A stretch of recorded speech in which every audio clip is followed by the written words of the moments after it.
Okay, so I think these are the main three categories of people out there. If you're wondering like where the line is going to split in terms of the Civil War, the one side is identified with the body.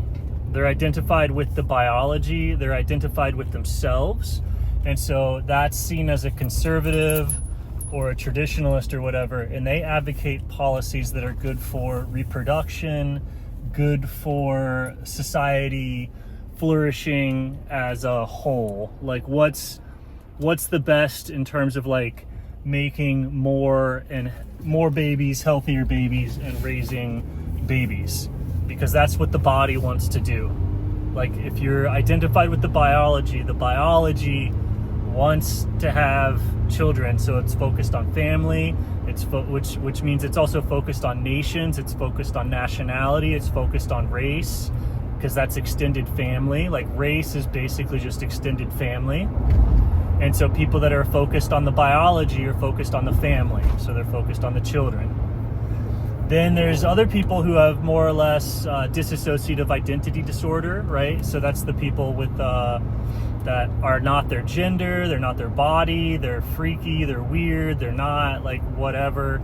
That's people who have been traumatized, people who have been molested, people who have been just perverted in some way.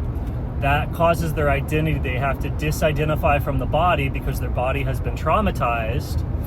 And when the body's been traumatized, then the mind will withdraw from the body. And then you get dysphoria. You get dysphoria from your race. You get dysphoria from your gender. You get dysphoria from your family, right? All these people that are anti-family, that's all from dissociative identity disorder. They're disassociating from the biology, and that's more or less liberal. They're also for individuality. They're on the side of more or less the ego. The ego is the disassociated part of the body,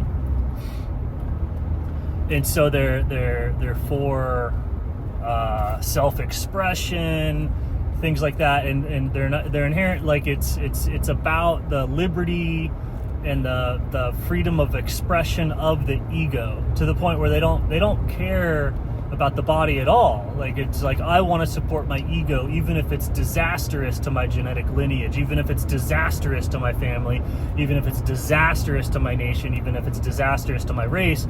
I want to do, that's all ego, right? And ego is disassociation. Somebody who is egotistical has dissociative identity disorder.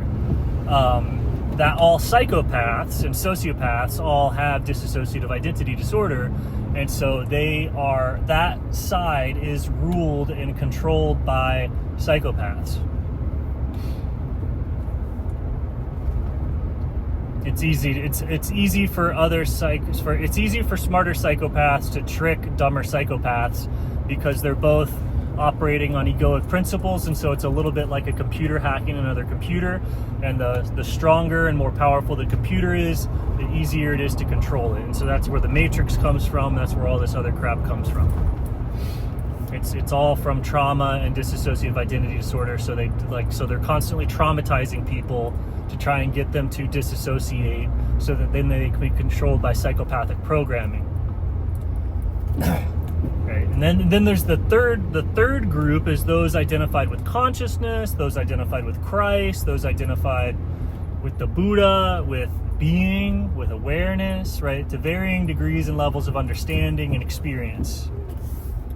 And then they're identified with that, and they identify with the eternal. They're not necessarily concerned with reproduction, even though they support it fully, just like the way that water supports all life. These enlightened beings, these saints, these realized people. And again, this level of realization, there are levels and degrees of it.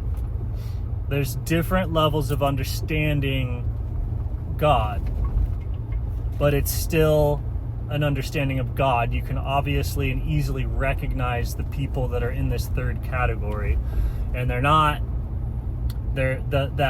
water is it's not necessarily disassociated from the body, right? Like the liberals are disassociated from their body. The conservatives are identified with their body. And then the third group, the enlightened beings, they're apart from the world, but they're in the world. Their being supports the world. It is the life of the world. Just like the water in the body isn't the body, but it's supporting all life processes in the body. That's the third group. You want to be in the third group. You don't really want to be in the first group. You don't want to be against the body. You don't want to have policies and stuff. You don't want stuff that gets in the way of the body, because then the body comes back with quote unquote fascist tendencies and stuff like that. Because if you get too wild, like if you get in the way of the body reproducing, that means you're getting in the way of the nation reproducing, and you're getting in the way of the race reproducing. And the racial body is this hyper intelligent, ruthless organism that will take over and kick back and just literally destroy everything the way that your immune system destroys a disease in the body. So when you get too loosey-goosey disassociated, when the psychopaths get too much control, when the evil, which is basically the evil spirits, right? When the disassociated minds get too much control, the body eventually takes control, pushes back, and you get like a fascist or a nationalistic race purge, and which is coming up from the body, from the DNA, to defend itself, to preserve itself, and then you get these massive killings. And that's not necessarily great for those people, but so it's just to stay out of that struggle. I strongly suggest not disassociating, not identifying with the body, but identifying with the pure being, the water of the body, the Christ consciousness, Christ, big mind, Buddha mind, water, being, love, etc. And then that is a medium or an awareness that is supportive of all the conservative values. It's also supportive of all the disassociated people, because even though people are disassociated from their body, the water in their body still loves their body, right? So if you identify with love, you are still a part of, you're still giving life to the psychopaths and their minions and their matrix. You're in there. The love is everywhere. But that's the lines that the Civil War splits down, and you want to be in the third category.